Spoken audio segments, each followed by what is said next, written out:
Jumpa lagi dengan saya, Bapak Arifin.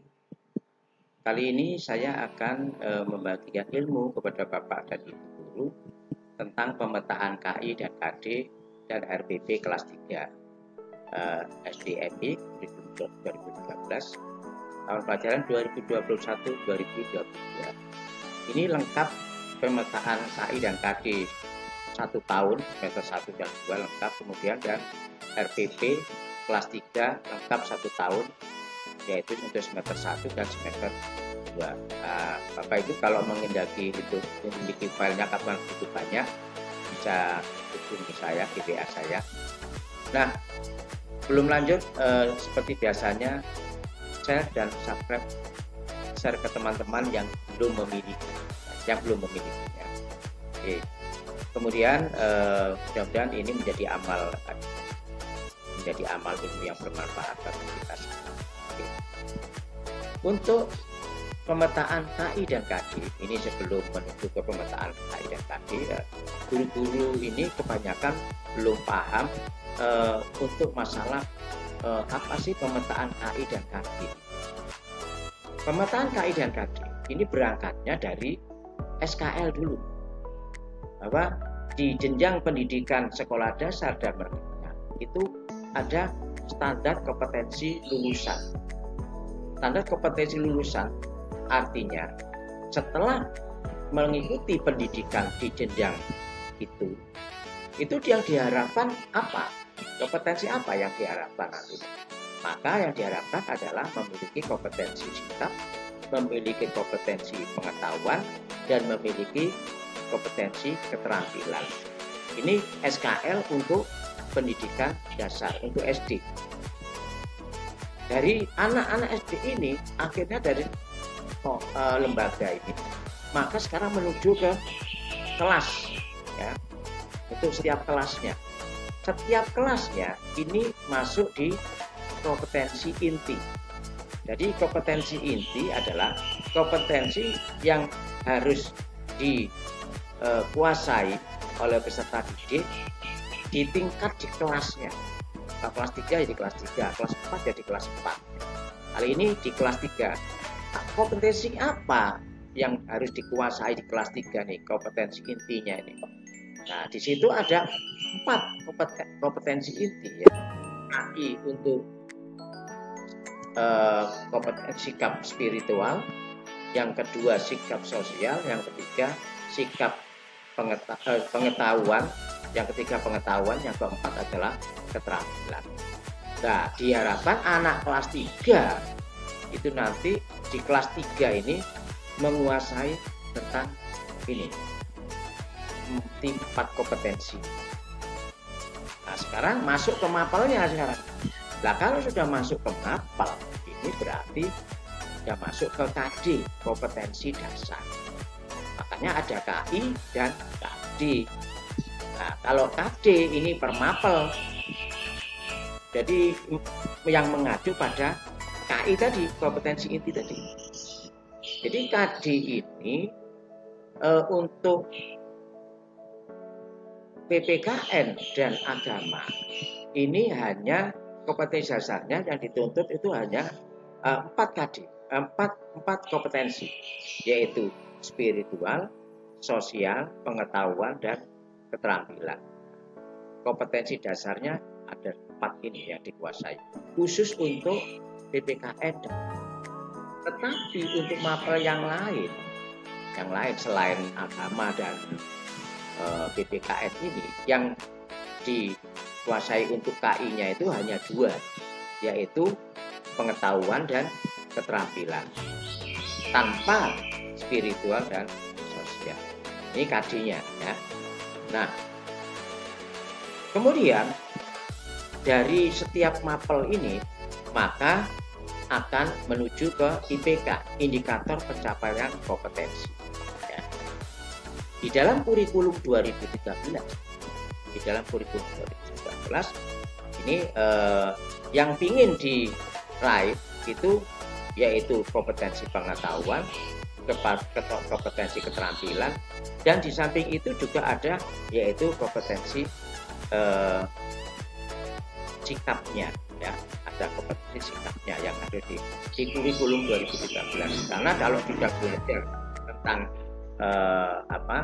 tentang pengetahuan keterampilan, maka di situ ada mengandung sikap juga. Ini yang diharapkan di kurikulum 2013. Sehingga pemetaan KI dan KD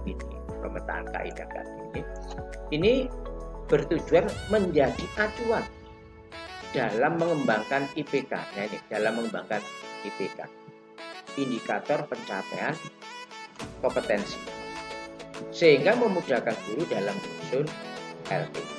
Nah, ini Bapak dan Ibu, pemetaan digunakan sebagai dasar perancangan kegiatan penilaian harian per tema maupun per semester. Nah, ini sudah ada Bapak Ibu, nanti sudah tidak perlu membuat lagi karena di sini sudah ada per tema ya. Nah, ini sudah ada. Sudah jadi Bapak Ibu tinggal memiliki tema 1, kelas 3 ini tema 2, ini tema 3, ini tema 4. Nah, KIKD-nya sudah ya. Nah, kemudian ini yang semester 1 ya. Kemudian dari sini ada yaitu RPP, itu yang pemetaan KI dan KD. Sekarang berbicara tentang RPP. Nah, RPP yang sekarang ini yang berdasarkan Permendikbud ya, nomor 14 tahun 2019, yaitu tentang penyederhanaan ya, RPP dari Surat Edaran Menteri Pendidikan dan Kebudayaan nomor 14 tahun 2019. Bukan permen ya, dari Surat Edaran Menteri. Nah, nomor 14 tahun 2019 ini RPP itu disederhanakan sedemikian rupa sehingga cukup 1 lembar, di mana di dalam RPP ini penyusunannya diharapkan menggunakan kunci efisien, efektif, dan berorientasi pada siswa.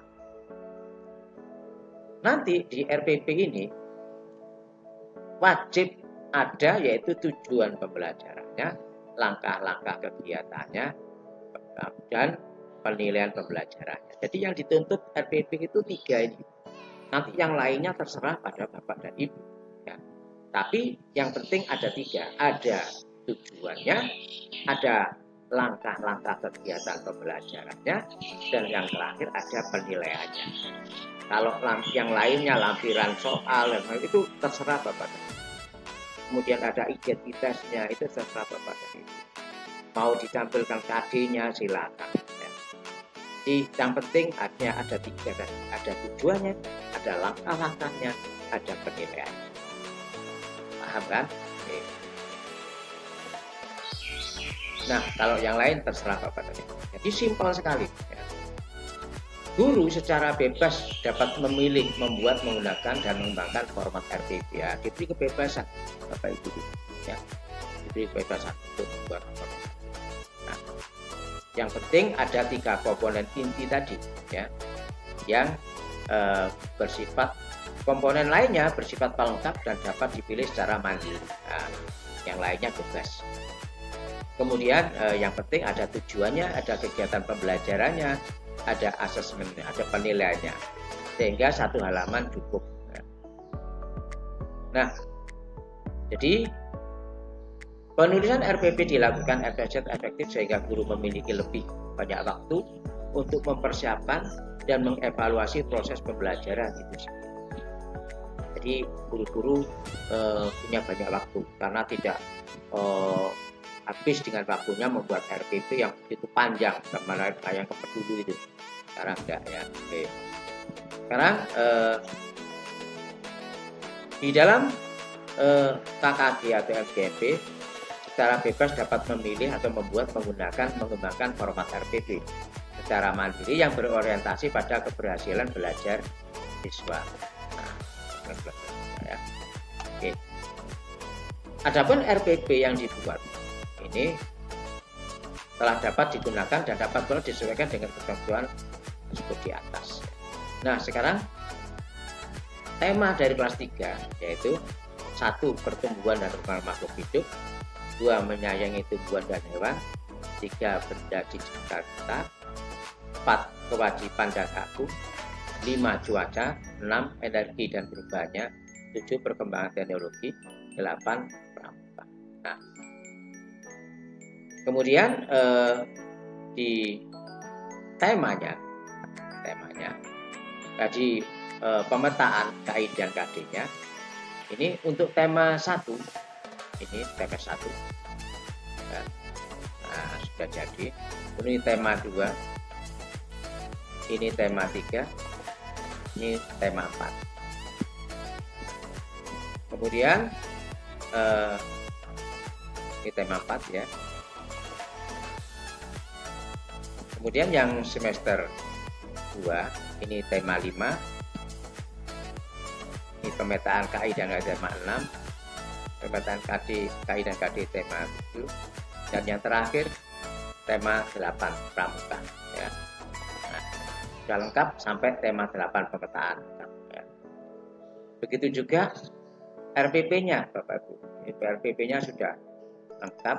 Ini RPP yang 311. Ada tujuannya, ada kegiatan pembelajarannya, dan ada evaluasinya. Nah, ada evaluasinya ya. Nah, ada penilaiannya. Jadi Bapak dan Ibu ini sudah lengkap, tinggal untuk bisa memiliki nantinya, sehingga Bapak Ibu fokus pada PBM-nya, proses belajar mengajarnya, tidak ribet dengan urusan administrasi ya. Karena ini sudah dibuat simpel. Nanti Bapak Ibu tinggal menyesuaikan aja. Oh, ini kurang cocok diganti ini, ganti boleh, silakan. Yang penting ini sudah enak, pemetaannya sudah ada, RPD-nya sudah ada, sehingga Bapak Ibu nanti tinggal tampil mempersiapkan dalam PBM-nya saja, termasuk dalam menyiapkan alat peraganya. Alat peraga yang ber-IT. Nah, itu Bapak dan Ibu. Jadi nanti supaya Bapak Ibu tidak terlalu banyak di kegiatan administrasi. Nah, ini yang tentang yang keempat, bahas ciri-ciri makhluk hidup, bahasa Indonesia, matematika, SPD. Saya kira itu Bapak dan Ibu untuk untuk pemetaan KI dan KD, dan termasuk untuk RPP-nya sudah lengkap. Tinggal memiliki, silakan WA ke saya, nanti akan, karena filenya banyak, maka akan kami nantikan. Saya kira itu kurang lebihnya, mohon maaf. Akhirnya wassalamualaikum warahmatullahi wabarakatuh.